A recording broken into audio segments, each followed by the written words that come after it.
Is Ian out there? Wow. Okay. Well, I don't see him. Do you see him on, Mary? No, I don't. Through the chair, yes. Oh, he there he on. is. There's Scott. Scott, I wish you were here, but let me make a special certificate of recognition to you and the work that you do, presented by the Board of Supervisors, for the work in creating a GIS map of current and future planned areas of development in the South Yuba County. I know you've worked diligent on this project, and no pressure, Ian, but the future of Yuba County is in your hands. So keep up the good work. You're doing a great job. Lots to be done, not just in the South, but also in the North. As a reminder, in the foothills. Ian, thank you very, very much for all your work and dedication to Yuba County. You can make comments if you would like. Is he there? Or we'll hold your comments to a future date. Okay. Thanks again, Ian. Any board members, any comments? Yes, the actual map that he's involved in is was requested by Mr. Bertha from the casino, the Hard Rock Casino, and it shows all the current development in South Yuba County. And a lot of this stuff actually dates back to 2005 and 6, and Joan Saunders was glad to see it. This is also up in the waiting room of Tracy's restaurant, if you'd like to see it. But people say there's nothing happening in Yuba County. That will prove them wrong. And we'll have this. We'll have one of these put up in the boardroom so that you can see what's happening. We've grown considerably, 7 to 8% since we came out of the recession, the 08 recession. So thank you very much, Ian, for your hard work. Any other comments from the board? I just want to say thank you as well. I know Ian's working really hard, not only on this, but on broadband for Yuba County, and we're very fortunate to have him, and I appreciate all the great work that he's doing. And I also wanted to echo what Supervisor Vasquez said. I was surprised to see a comment the other day that there was no development or growth going on in Yuba County, and I was really surprised by that. So, you know, look around, there's lots. Come down Highway 70 to Plumas Lake, you'll see tons of development. There's also a lot of development occurring in Edgewater. And so lots going on. So we have Ian back. Let me ask you a question, Ian. Where did you learn how to do this? And before you came here, this is the depth of talent of some of our people behind the scenes. Thank you so much. Can everybody hear me? Yes. Excellent. I'd like to start by answering Supervisor Vasquez's question. Many different experiences. I worked in a Staples copy and print center, which is where I learned how to mount and cut wide form print jobs and handle a wide format HP printer. And I also learned how to use GIS when I was in college at CSU Stanislaus. So those things just kind of combined together in a couple different experiences as well, which resulted in the product. I would just like to thank Supervisor Vasquez, the Yuba County Board of Supervisors, and the people of Yuba County for this certificate of recognition, and also for the continued opportunity to serve in the public interest as I work to expand broadband access within the county as well. And I'd like to thank you all very much for your time and extend my deepest sympathies that I'm not able to attend in person today. That's all right. I'll catch up to you later.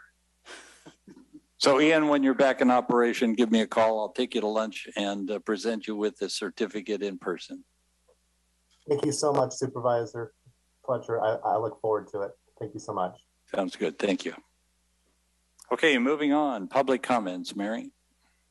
Yes, any person may speak about any subject of concern, provided it is within the jurisdiction of the Board of Supervisors and is not already on today's agenda. The total amount of time allotted for receiving such public communication shall be limited to a total of 15 minutes, and each individual or group will be limited to no more than 3 minutes. Prior to this time, speakers are requested to fill out a request to speak card and submit it to the clerk of the Board of Supervisors. If you are participating via Zoom and wish to comment, please use the raise hand function or *9 if participating on a phone. Please note, no board action can be taken on comments made under this heading. Through the chair, we do have one card, and that is Ms. Karen Liggett.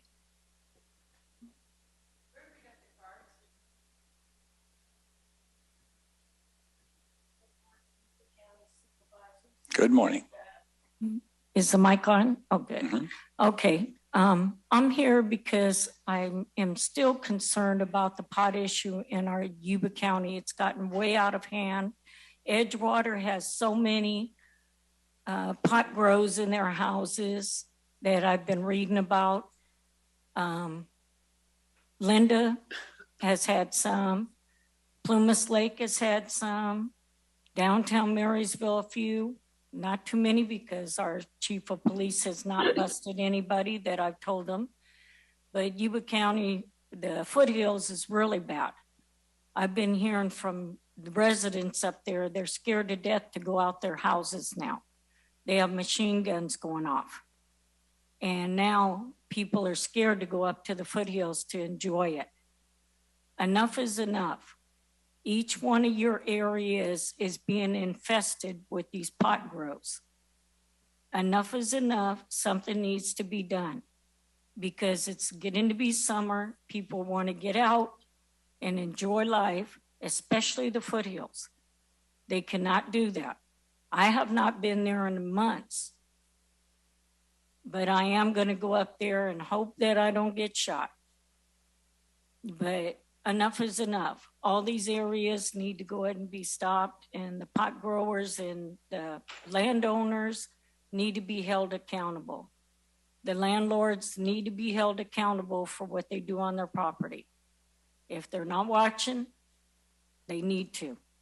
They still need to be held accountable and protect our kids from this epidemic.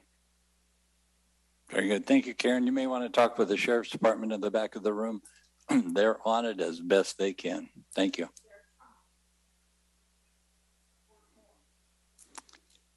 Any comment online? Through the chair, none. Okay. Also, we have received some comments, but they'll be taken right before closed session. Very good. Thank you. Moving on to item 113-2022. Mrs. Yeager, do you have a comment? Okay. Item 113-2022, County Administrator adopt resolution authorizing Yuba County Film Commission to act as Yuba County's regional film partner and with the California Film Commission. Good morning, Jamie. Chairman Fletcher, members of the board. This is Jamie Yang, Management Analyst with the County Administrator's Office. The Yuba-Sutter Chamber of Commerce gave a special presentation to your board in October regarding the Yuba-Sutter Film Commission. Overall, your board seemed open to the idea of partnering with the Upstate California Commission to act as Yuba County's regional film partner with the California Film Commission to gain access more quickly within the film industry. This resolution will memorialize the Upstate California Film Commission to serve as the Yuba County Film Commission, acting as Yuba County's regional film partner with the California Film Commission. In addition, Upstate California Commission will act as a liaison to the film liaisons in California statewide, along with the role of representing Yuba County in the film industry. Furthermore, your board may delegate a board member for the Film Commission Committee, which will meet quarterly to receive progress reports along with the opportunity to provide feedback and direction. With this said, our office recommends your board to adopt this resolution. Happy to answer any questions you may have. Questions from the board? Comments from the board? Comments from the public? Second. I heard a move. I heard a second. We're on track. Roll call, please. Supervisor Vasquez, Yes. Supervisor Blazer, Yes. Supervisor Fuhr, Yes. Supervisor Bradford, Yes. Supervisor Fletcher. Absolutely. Motion passes. Thank you. Thank you. Thank you. Follow up to that item, Jamie mentioned the board needs to select a member of the board to sit on the steering committee. Their first meeting won't be until May, so you don't have to make it today, but it is something that a selection needs to be made. So if we can bring that back to a future meeting, I think appropriate. Thank you. Item number 100, 2022, County Administrator, adopt resolution affirming support for the Blue Zone project and appointing Jennifer Vasquez, who's the Director of Yuba County Health and Human Services Department, or successor to serve on the Blue Zone project Yuba-Sutter Steering Committee. Yes. Good morning, Chair, members of the board. Kevin Mallon, County Administrator. So the item before you today is another item that's been discussed previously. The Blue Zones project, as a reminder, it's a community-wide project that's been undertaken by Adventist Rideout, and it seeks to improve the well-being of our community.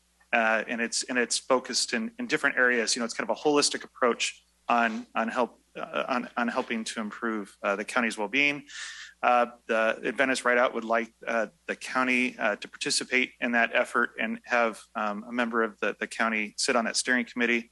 It's my recommendation that the board appoint Jennifer Vasquez, the county's Director of Health and Human Services, to that steering committee.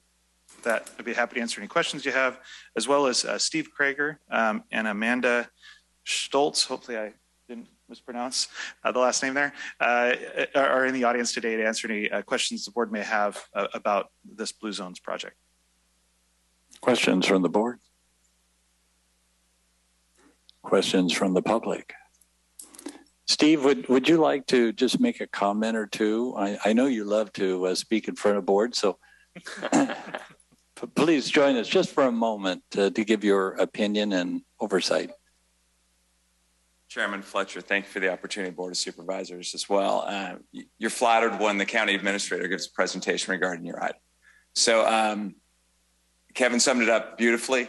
It's a 5-year initiative, improve our community well-being. It's community driven, and that's frankly why I signed up. It's not anyone coming in and telling us what's best for our community. It's us identifying what we want to do. It's driven by feedback from a real age test, and also from summits that we're going to have. Over 250 Yuba County employees completed the real age test, and that speaks a lot for the support from the administration, from human resources, and all of your employees. So I just wanted to say thank you, and good things are to come. Appreciate it. That's great. I am very pleased, Steve, that you're part of this committee. I know they're in good hands, so thank you for doing that. Back to the board. So moved. Second. I have a first and a second. Roll call, please. Supervisor Vasquez, Yes. Supervisor Blazer, Yes. Supervisor Fuhr, Yes. Supervisor Bradford, Yes. Supervisor Fletcher. Yes. All right. Passes. Thank you. Thank you. Item number 97, Yuba-Sutter Economic Development Corporation adopt resolution approving the 2020 Comprehensive Economic Development Strategy.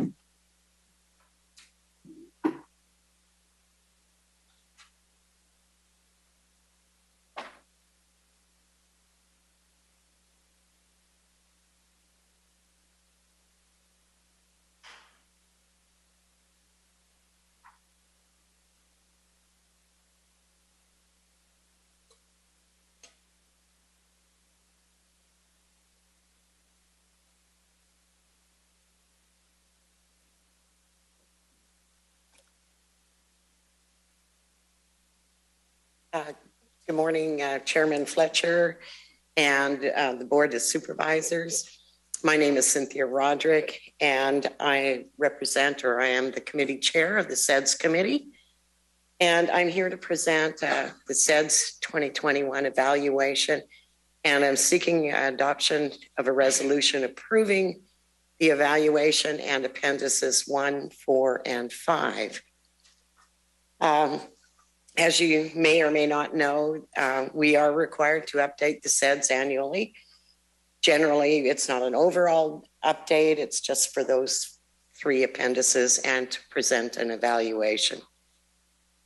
And the SEDS is a local planning process designed to guide economic growth through the Yuba-Sutter region, and it helps create jobs, foster a more stable and diverse economy, and improve living conditions throughout the region. It provides a mechanism for coordination of the efforts of individuals, organizations, and local governments and private industry concerned with economic development. And the annual SEDS performance report is also required by the U.S. Department of Commerce, Economic Development Administration, EDA, and is assistance under its Public Works Economic Adjustment and most planning process programs.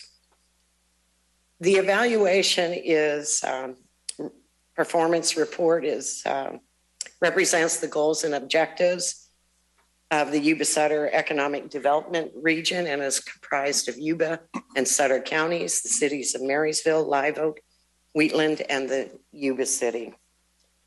So I wanted to give you our vision, which is to foster a vibrant, prosperous, growing Yuba-Sutter region through exceptional leadership and involvement in the community, and go over some of the highlights for the county and the region. So despite the pandemic, we did have some positive results over 2021.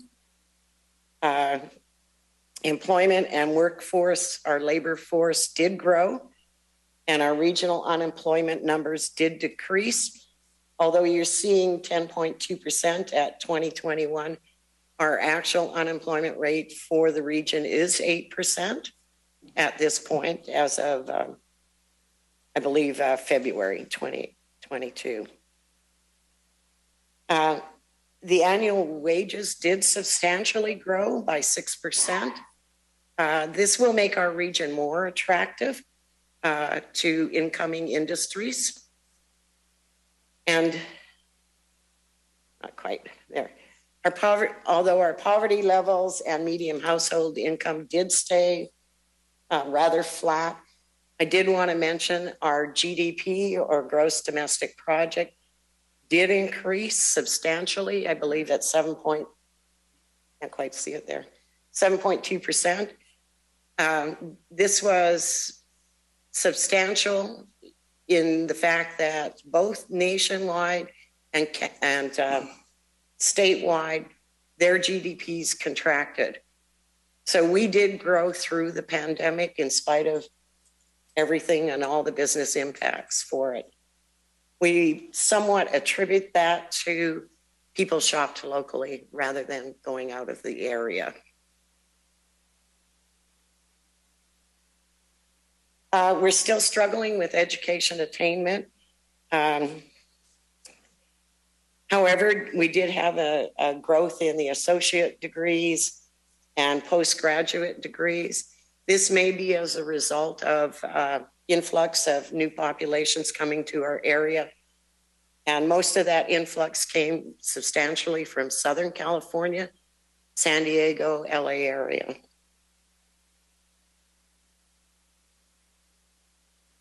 Our regional infrastructure, Hard Rock Hotel and Casino opened up the Rocktain Gas and Smoke Center, and this is the first of the 3-phase major construction, or phase 2.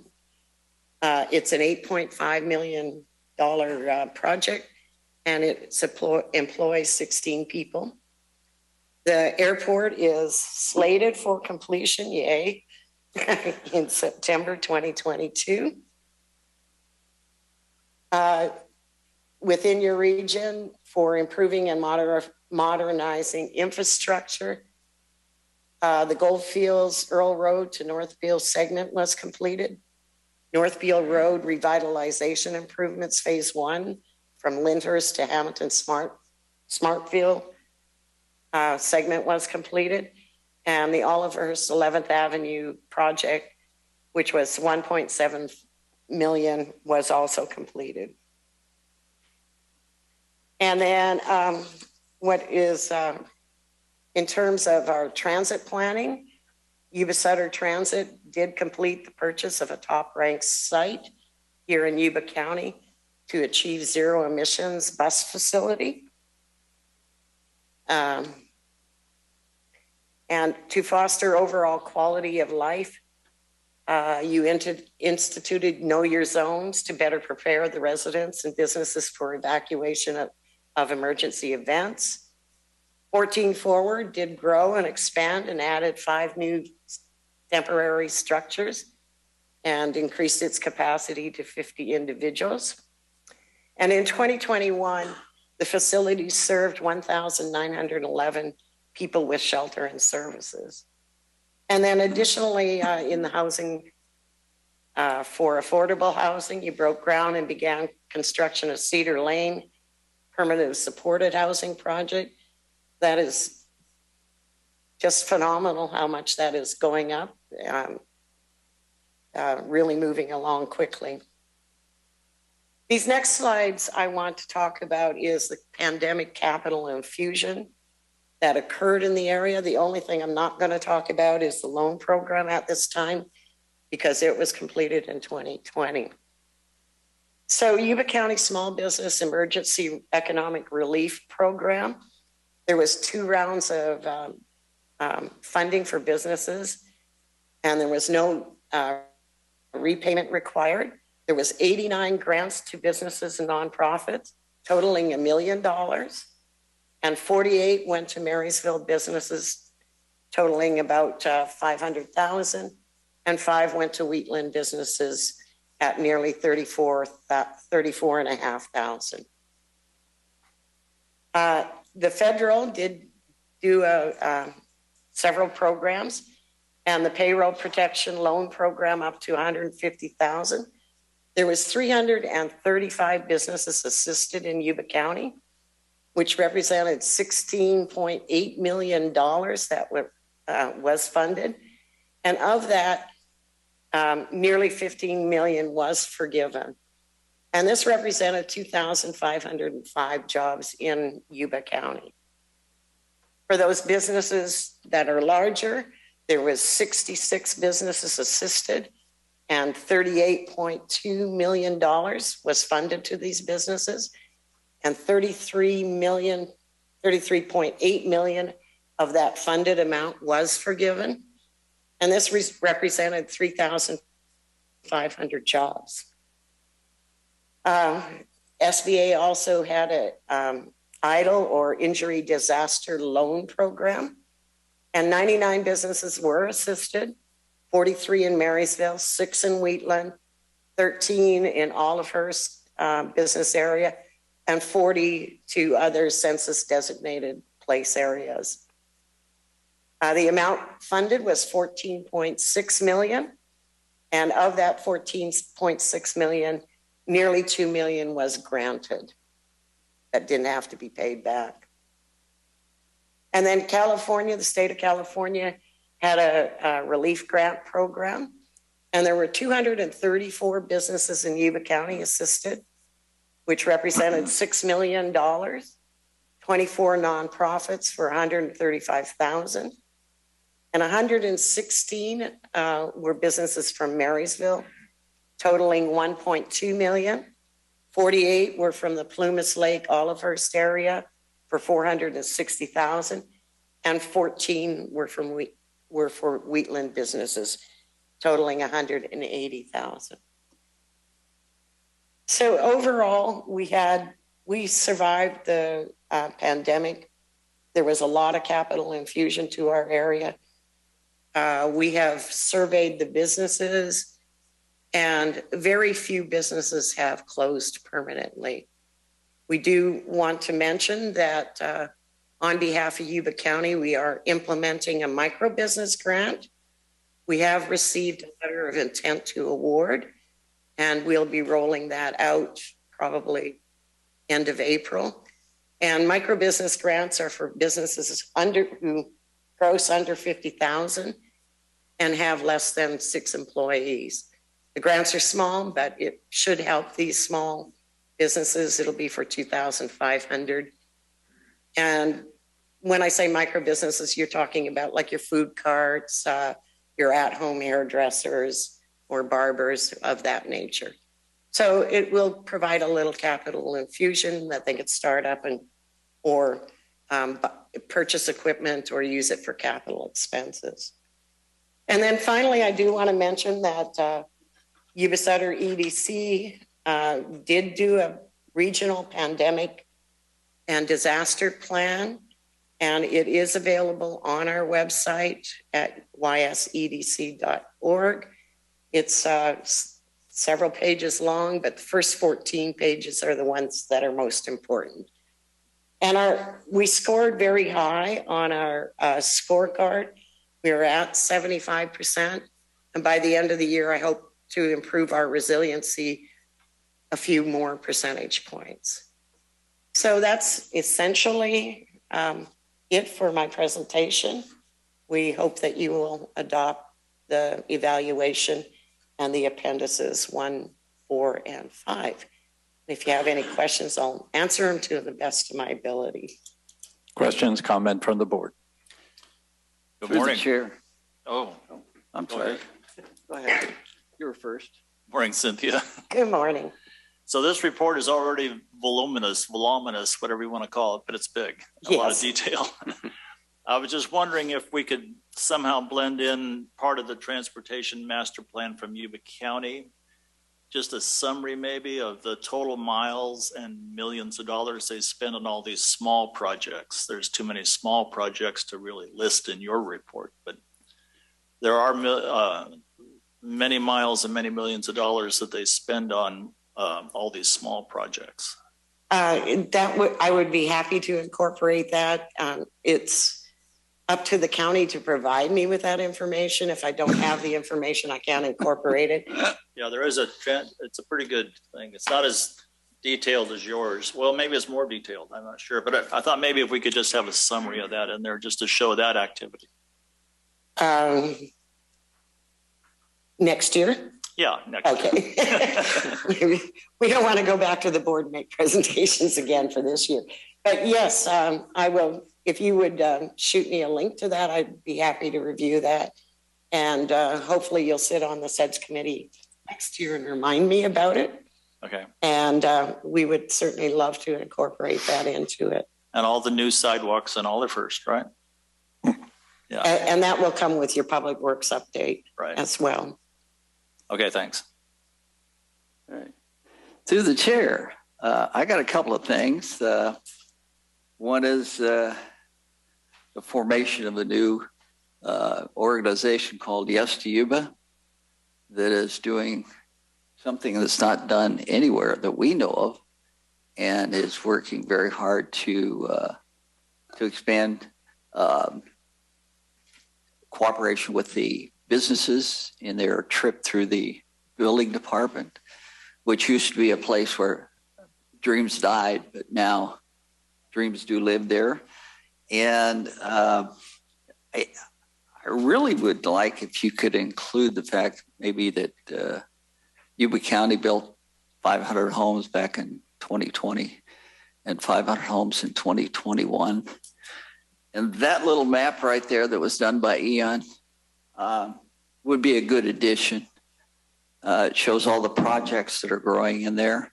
Mr. Bertha from the Hard Rock said biggest problem they had was finding homes. Well, guess what? We're building more homes than anybody. And just for grins and giggles, Sacramento, 1.1 million people, built 172 homes last year. That was it. Item number 3, you talked about education. Has anybody ever been to any of the school boards and attended those? And it's a big deal. We have. These are concerns of people that in the community that, you talked about it. Dr. Ravelis was on the show. He talked about the Brown Act, which allows parents to look at the material that's supplied in the school to the children as a requirement. And the schools are required to also make sure that the kids are safe from school to home. It might be interesting to do that. Don mentioned roads. We did 10 years worth of roads in 1 year. And there's 57 counties still scratching their head over that one. We have a Union Training Center in Marysville. Next closest Union Training Center is Dublin, California. This is a unique opportunity for the youth of Yuba-Sutter to actually go to a training center. They can catch a bus actually to that. The mall's no longer. Little Rock's out of Big Rocks. And I just would like to see a little mention every now and then about the airport business that's booming out there. It's something we've neglected as far as explaining how many businesses are out there. You've got one of the largest Mahindra tractors distribution points in west of the Mississippi, and Yuba's growing, and this comes in a PDF format for you. Okay. In response to the first one about the Yes Committee, that's just suggestions. I don't need you to respond to everyone. Okay. Well, if somebody from the Yes would please join us as a SEDS committee we member. Have to go find you. Okay. I mean, I thought that EDC looked for things. Thank you. So I think that Annie's probably volunteered for the committee next year. Clearly, like that's it. where we'd like to go. And I think the board would be pleased to have that happen. If I could, through the chair, yes. Just to kind of follow up and provide some context, the SEDS is really, at least my impression of the SEDS, and the Yuba-Sutter Economic Development Corporation has done an excellent job over the years of helping all 6 local jurisdictions kind of pull together the SEDS, but it's really about federal grant eligibility, right? It's a process. We need to make sure that if you have a project that you're going to seek out federal grant funds on, it needs to be included in the SEDS. And so that's been part of the focus of the SEDS. But I believe from some of the comments this morning from the supervisors, I think it's a good opportunity then to reflect on, moving forward for SEDS next year. Are there other opportunities, other things we can incorporate into the SEDS to make a more useful document to Yuba County for other areas of economic development? So good point. Thank you, Kevin. All right. Thank you. Any other comments? Yeah, a great suggestion, Kevin. I certainly think that's a good idea. And Cynthia, thank you for the presentation. There was some very encouraging statistics in there and some very encouraging growth. So I appreciate seeing that. And thank you. Thank you. Seth. I guess I need still more clarification, so I apologize. So most of the information I assume is drawn from the census, and that's why it uses the Yuba City metropolitan area and can't be more isolated down to Yuba County or down to Olivehurst. Is that generally the case? The purpose of the EDC and the Economic Development District is it's a 2-county region. So we take all the information and it is generalized between the 2 counties. We can break that down. And if you'd like a county report, I'd happy to break down a Yuba County report for you and send it to you, Seth. Thank you. I appreciate that. And then I guess my second question is that the federal funding component, if it is for federal funding, then we don't need to talk about past successes. We're only going to talk about future asks. That is somewhat the focus.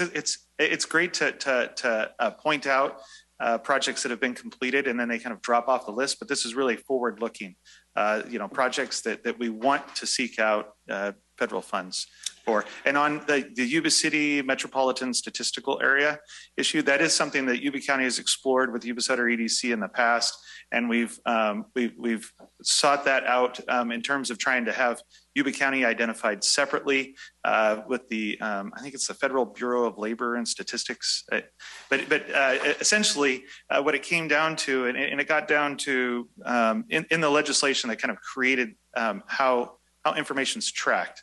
We're intrinsically kind of linked with Sutter County. I mean, it's pretty obvious. And so there were definitions in the legislation about how many people worked in one community and then lived in another, et cetera.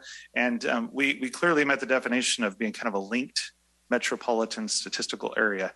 And so unfortunately, that makes it a little bit more difficult when you start trying to mine the data to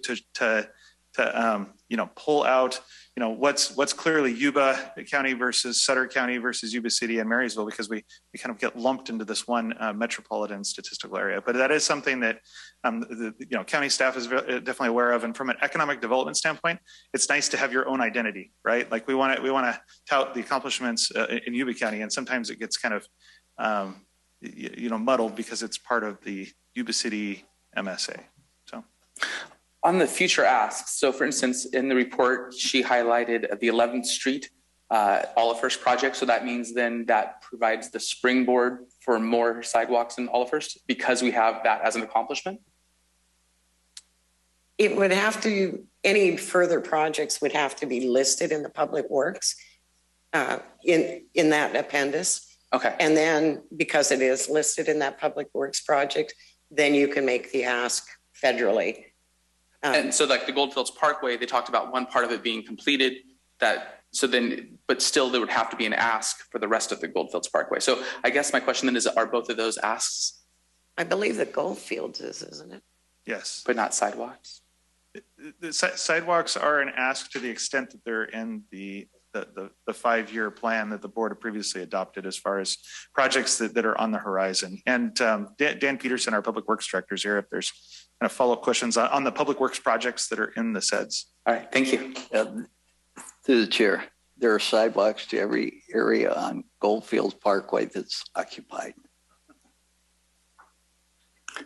So Cynthia, I would probably bring back to the board maybe this year to talk about an ad hoc committee of a couple of representatives that might want to be on the committee next year. And it sounds like they have some great ideas and could help advance this document. A lot of work. I think you have a great committee, well represented throughout the area. I think you've done a fine report on this one. So if you'll pass that message, anyone that hasn't read this, it's 29 pages. Well worth spending a little time looking through.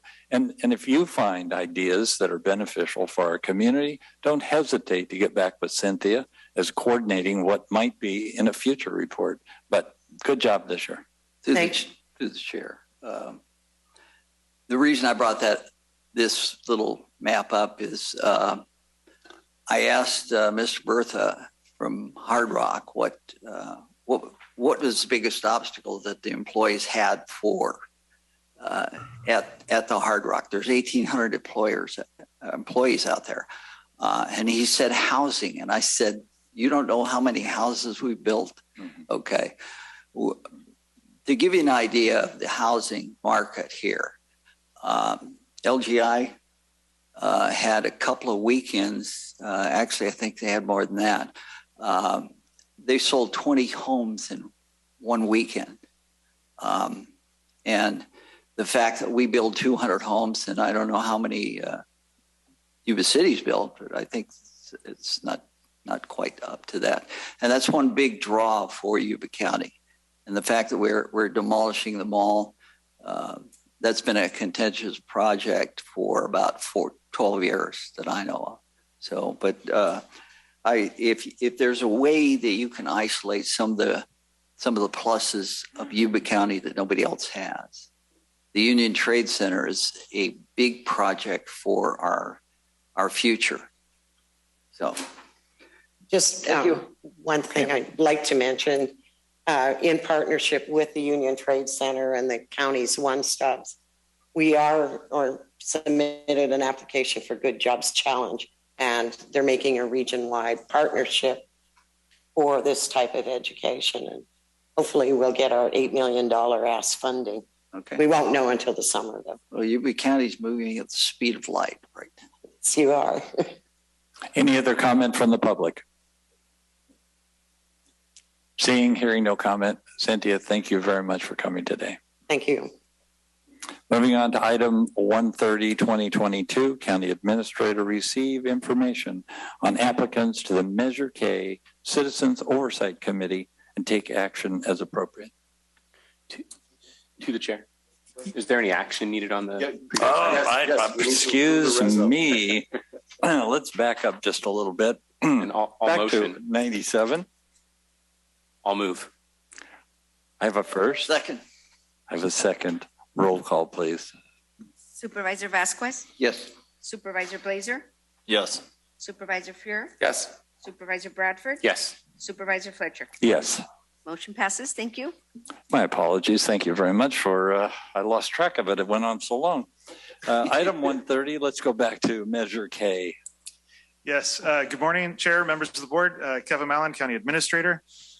So the item before you today, it's another one of those milestones in Measure K. And so to kind of refresh everybody's memory, Measure K was a measure approved by the voters of Yuba County in the unincorporated areas back in 2018. And it's an additional 1% sales tax measure, and that additional 1 cent, collected on every dollar of sales in the unincorporated area is to go towards public safety and essential services enhancement in Yuba County, and that measure it would put that 1 cent in place for 10 years, so it expires in November of 2028. There was litigation as a result of the measure being approved by the voters. There was contention over whether it was a general tax or a special tax. Ultimately, the county prevailed in court on that, and it was clear that it was a general tax. So it's really the Board of Supervisors it needs to define each year, as far as the funding, the Measure K funding on what's public safety and essential services for that year, that there is discretion on the board's part. So anyways, as part of the process to ensure that there's kind of that citizen participation and oversight of how those funds are being expended, part of the measure, and it's written right into the county ordinance, is establishing a citizens oversight committee. And there wasn't a need to appoint folks to the committee during litigation because the funds were not being expended. Well, we're at a point now where, since the county prevailed in court, the board took actions this fiscal year to begin expending those Measure K funds. And so there's going to be a need for this committee to be formed in order to review those expenditures and provide a report. And as outlined in Measure K, this committee reviews a fiscal year's expenditures and then provides a report to the board that's made available to the public as well.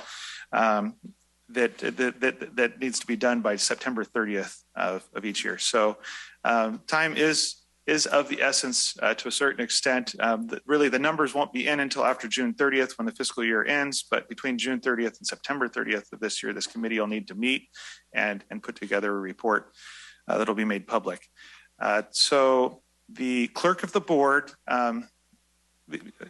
solicited applications for the 5 vacancies on this committee so that the board could appoint those 5 spots.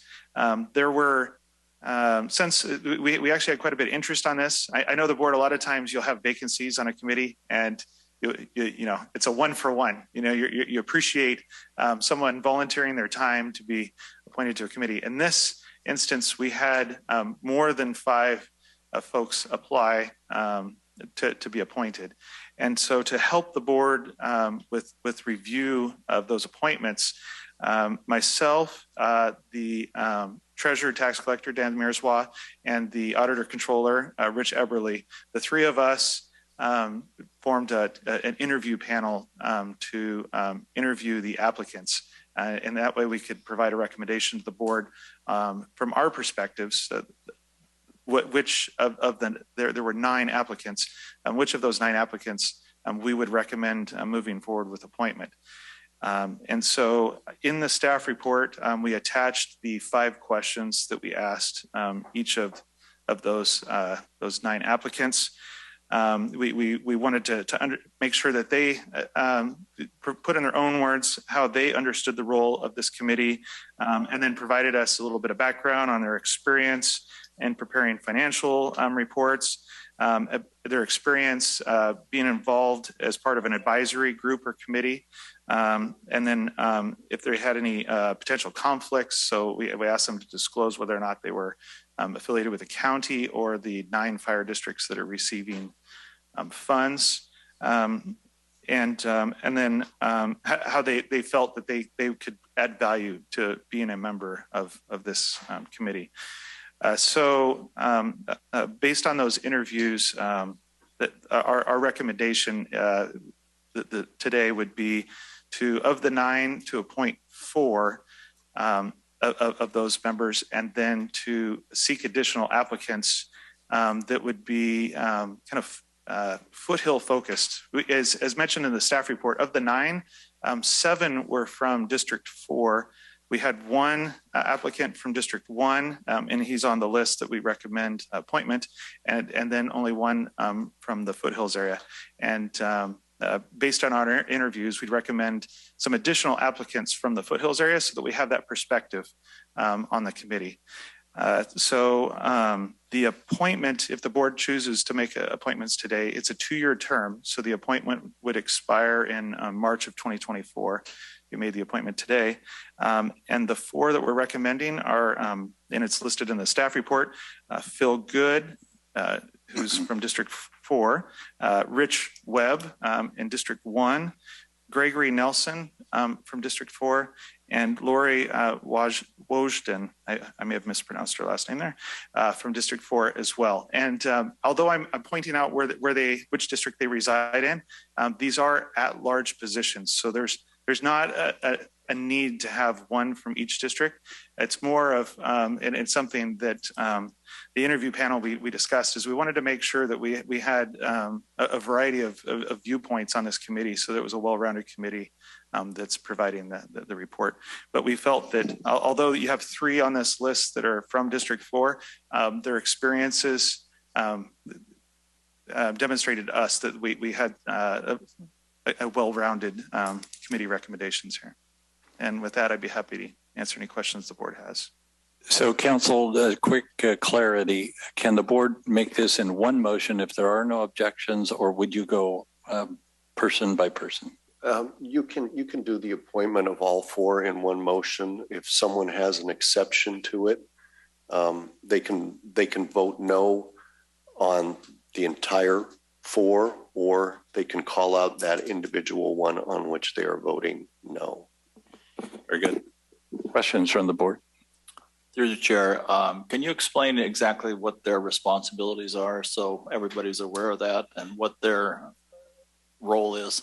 Right. So their role is focused on basically public transparency of the expenditures. The board has the ultimate discretion on where Measure K funds are to be expended, and the purpose of this committee is to make sure that there's a review of those expenditures and a public-facing document that's reported back to the board on kind of it's essentially kind of an independent review of those expenditures being made.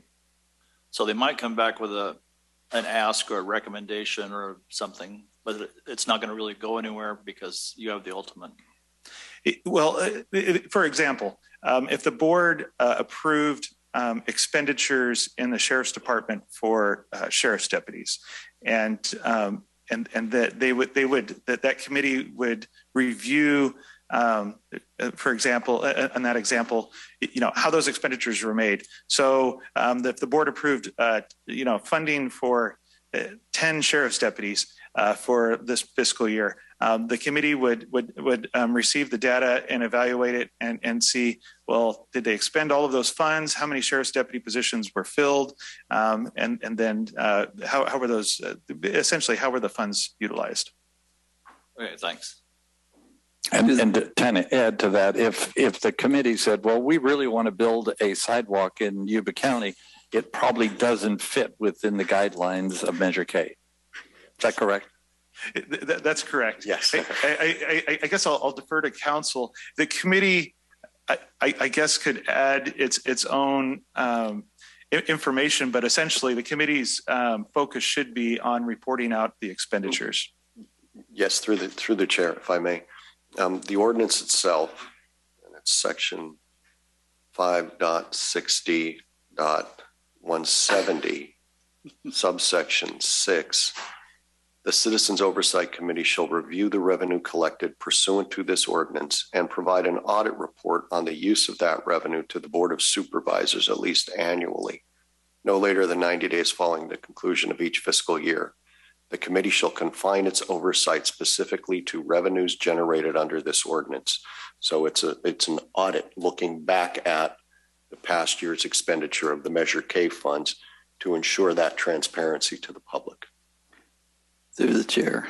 The board decided that it would support the original intent of Measure K, and it was adjudicated that it was a general tax, that it could go pretty much wherever the board decided it should go. And this board has come up and said that we will make sure that it's providing public safety and essential services to the unincorporated areas of the county, and funding to the 9 fire districts providing services to the unincorporated area. We're trying this, we'll actually do what we said should be done with that Measure K tax. And that being the policy of the board, this committee will provide transparency to make sure the public can know exactly where it went and what the board's feelings on that were.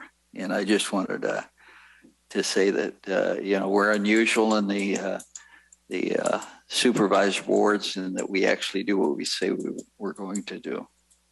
So thank you.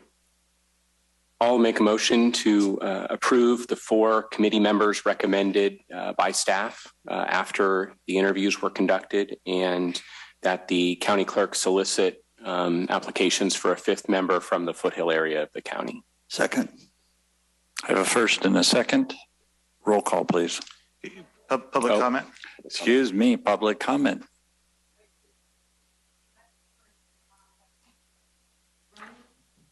Wait a minute. Wait till you get at the microphone. We can't. It has to be recorded. Yes. What are the names again on that list? Yes. So the names, and they were in the published agenda as well on the staff report. The first name is Phil Good. The second name is Richard Webb, Gregory Nelson, and Lori Washington. Okay, because I'm concerned about the Fellowship of Friends, the cult, and their involvement in our district to try to ruin our area with their agenda, and the pot growers, because both of those have been nonstop trying to ruin our county and do their agenda instead of Yuba County's best interest. So those people you might want to investigate to see if they're affiliated with either one of them. I think we're fine with that. Thank you. Because if you guys appoint these people on the boards. I think we're good, Karen. Huh? Thank you very much. Timer. Any other comment from the public? Roll call, please. Supervisor Vasquez? Yes. Supervisor Blazer? Yes. Supervisor Fuhr? Yes. Supervisor Bradford? Yes. Supervisor Fletcher? Yes. Motion passes. Thank you. All right. Thank you. Thank you. Correspondence as recorded in the agenda. Board and staff members report. Andy. Oh, I think I talked enough. Thank you. Don. There's a carp update on Ellis Lake. Wonderful. We started removing carp yesterday. Some are scary big. It's pretty impressive. They're going to be going at least another 2 or 3 days. So it's if you get a chance to stop by and just watch the process. They are not poisoning. They are shocking. So they shock it. They pull out the large carp to dispose of, and then the good fish are put in a live well. Then they're put back in the lake so they don't get reshocked later. But so the good fish are saved, but the big carp are taken away. So what's the score? Carp 0? No, there's some. Citizens I was 3? surprised how big they are and how many. No, I mean the score. Oh, Carp 0.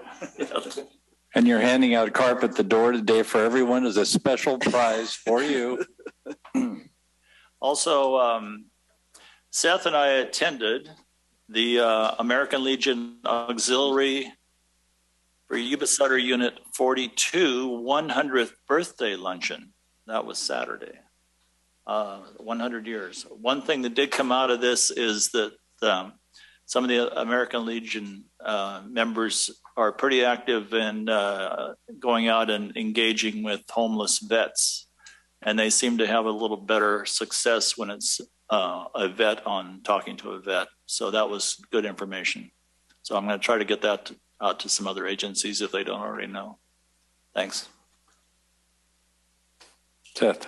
Building off of the carp at Ellis Lake, I think it's the 3rd Saturday of May, the fishing derby will be happening. So bring out the kids. And Gary.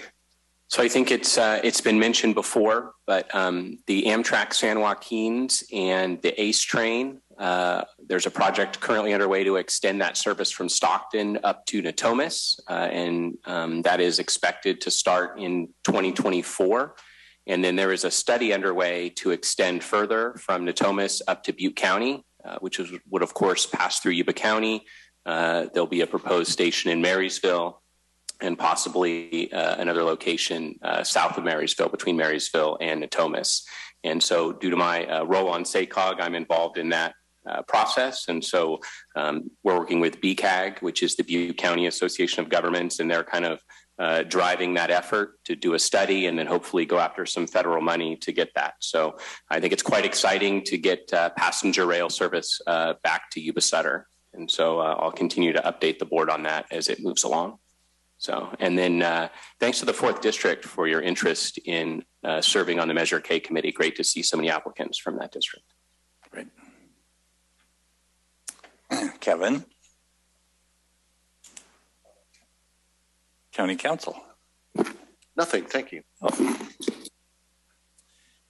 I just had one quick item to bring to the board's attention. So the board is a member of 2 JPAs, one for Yuba-Sutter Transit, the other for Regional Waste Management Authority.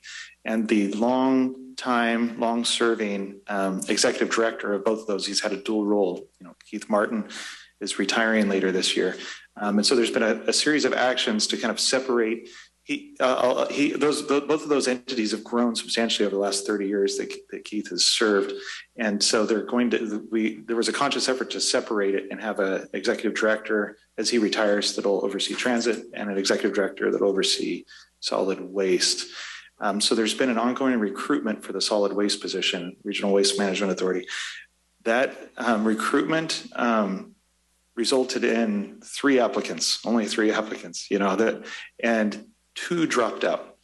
So they applied and then rescinded their applications. So I wanted to bring to the board's attention. I'm going to be meeting tomorrow with the other county administrator and city managers to kind of work with Keith Martin on kind of talking through how we can bolster that recruitment effort. But I wanted to bring it to the board's attention how a position like that, you would think you would have multiple applications. It's a nice, attractive area to live here in Yuba-Sutter. You'd be an executive director of an entity, but it's tough to find applicants right now. It's a tough labor market. So that's all I had. It is very difficult. Mary, comments? Nothing, thank you. So just a quick comment on the foothills. This last week, I spent several days with PG&E and the public looking at the fire risks, potential underground PG&E lines, cleaning, clearing, and getting things ready for fire season. As we all know, it is extremely dry in the foothills, and the potential is there for a catastrophic fire. I hope we don't get there. But we'll be walking a very fine line on all of this for the next 6 months, it looks like, between weather and water. As the chairman of the Water and Natural Resources Committee out of RCRC, we'll be holding meetings, doing what we can with our limited capacity of water and informing the public. So be careful with your water, save all you can, because it is critical. Don't know where we're headed exactly, but it doesn't look really good at the time. Yuba County is probably one of the better positioned counties in the North State, but it's still a very serious situation. So before we move on to closed session, and we do have a marathon of session today and closed, we have a few comments, I believe, from the public. Yes, we do. First one is John Messick. You will come up to the podium, please.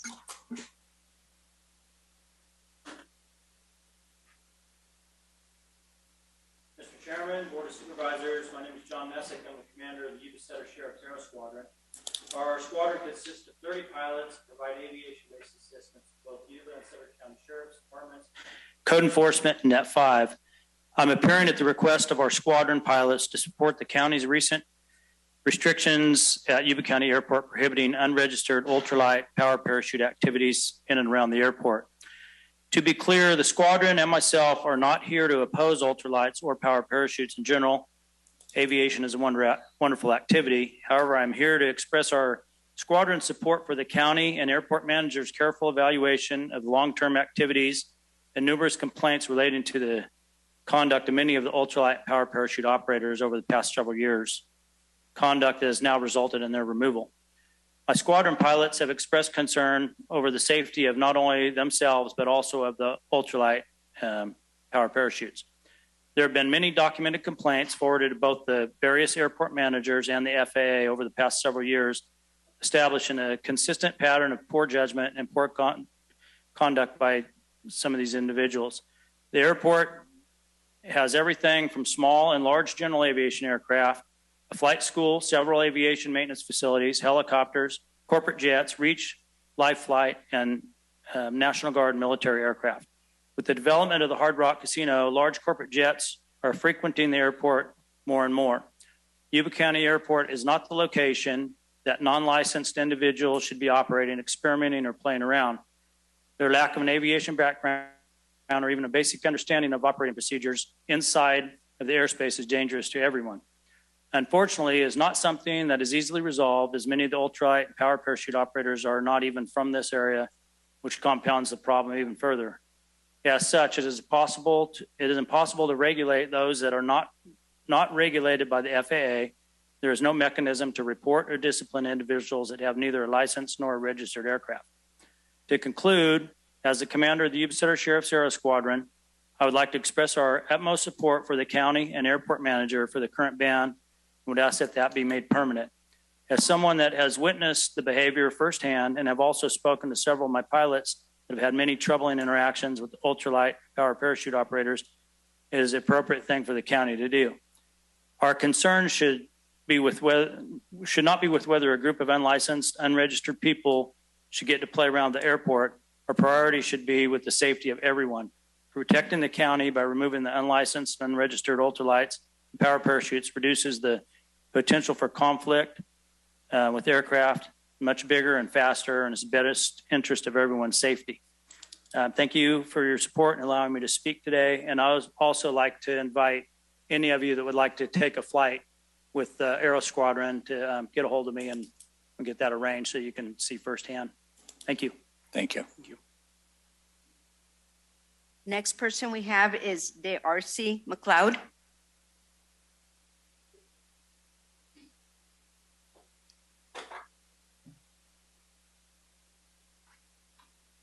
Mr. Chair, Board of Supervisors, Council, County Administrator, my name is Darcy McLeod, and I am the Operations and Maintenance Manager for the Beale Air Force Base Aero Club and Flight Training Facility. Our Aero Club has approximately 90 students, pilots, and instructors operating out of the Yuba County Airport. I am here to lend support to the banning of the unlicensed ultralights and power parachute operators that have caused issues in and around the airport for several years. What I would like all to understand is one very important thing. Yuba County and Sutter County airports are not amusement parks. They are not intended to be used by those that have little or no aviation experience. They are not meant to be played in. The conduct of these operators has been well documented. Flying in and around the ends of runways where planes land, flying in and around Reach Life Flight's base of operation, interfering with aircraft on instrument approaches. But probably the two most egregious incidents were just recently documented. The first incident was when several power parachute operators, including one piloted by the local lead instructor, flew in what is generally considered instrument flight conditions. It was extremely foggy.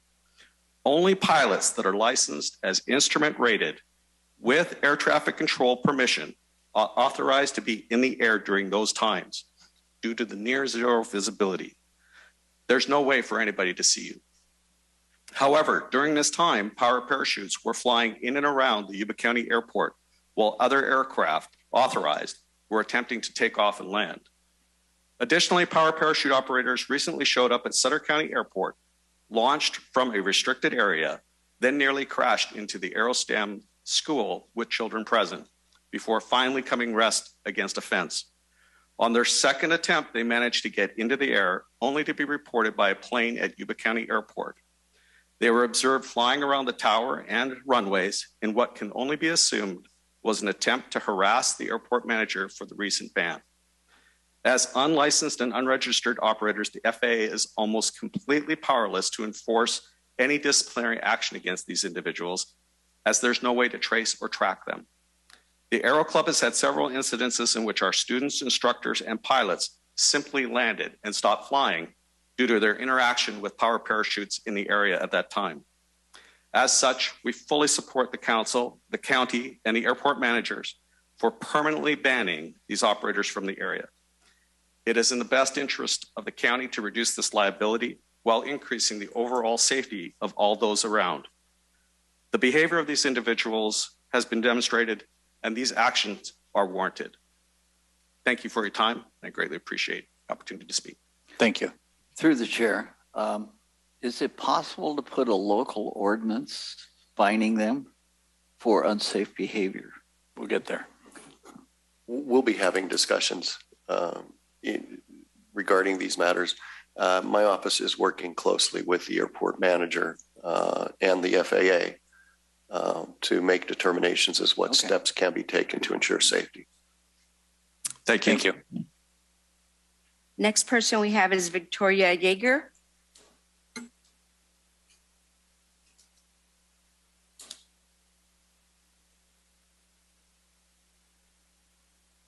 Good morning. Good morning. Some of you know that my husband was the late General Chuck Yeager. Every time I say that, I go to tears, so don't mind me. Anyway, General Yeager's last active duty assignment for the United States Air Force was Director of Safety. He changed the procedures for investigating accidents. And those changes saved millions and millions of lives, not only in the military, but in the civilian world. He taught me how to fly. But in order to be legal, I had to go to a licensed certified flight instructor. And to get a license to fly, had to take 40 hours of lessons. Most people, and I like most people, is more like 50 or 60, but it's a minimum of 40. I also had to pass a written exam, at least 70%. I'm going to brag a little. I got 97. That's with General Yeager, right? And I also have to pass a medical. I have to pass the medical and have a check ride every 2 years as a licensed pilot. That's just to fly a little single engine non-complicated airplane. And as has been said before, the ultralights, they don't need any license at all.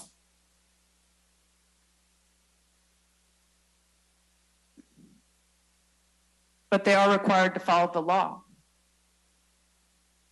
They are not doing so, and they are endangering the lives of all of us who fly there. One time, so the pattern on the airport is left.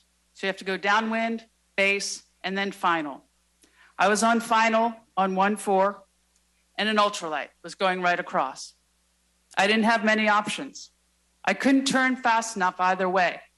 So I had to duck down and hope that he didn't duck down and hope that he didn't do anything but just go straight across. Now already he's doing something stupid. So I don't know if he's capable of doing anything more stupid and putting me in more danger. I ducked down and I got down low and I had to float. Thank goodness the airport is wide and long. I floated for a long time because I was at too much speed and ultimately landed. Still have a little PTSD from that. Another incident was where the ultralight pilot was thumbing his nose at the airport manager and taxiing up and down the taxiway. Now I wanted to go and take off on 3-2 north because that's where the winds were favoring. But that ultralight went past me towards that area. So I went the other direction. And as I'm taxiing, I'm thinking to myself, oh my goodness, he's being belligerent. I wonder how much more belligerent he's going to be and follow me and think it's funny. So I kept doing a little, I'm on a tail dragger, so I did a little zigzag to make sure he was still down there. And so I took off downwind with the wind behind me, which is not as good a way to be if you're heading into the wind to take off. I'm going to have to ask you to wrap up here in a minute, quickly. To do what? To wrap up your I'm almost done. I'm sorry, was I too fast? So let me just say that if you allow the ultralights to be there, it'll be very, very dangerous and very expensive. However, if you continue to disallow them, you'll be known as one of the safest places to fly. And that's, I think, where you want to be. Thank you. Thank you.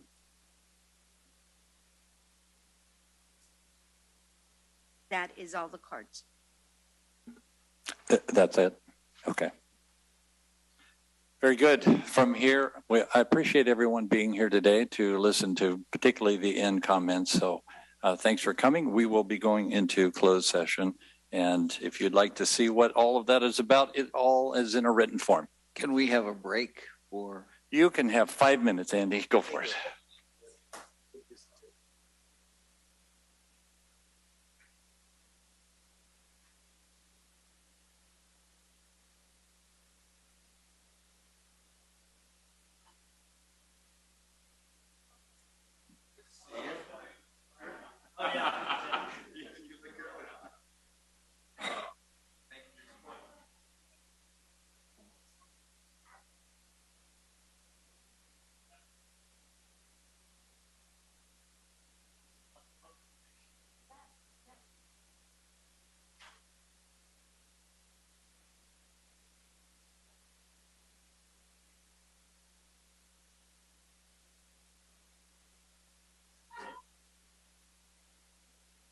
Recording stopped.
Yuba-Sutter.live's local government live streams are presented by Plumas Lake Self-Storage in Plumas Lake, where lifelong local residents are helping other residents keep things safe, providing indoor storage units, outdoor RV and vehicle parking,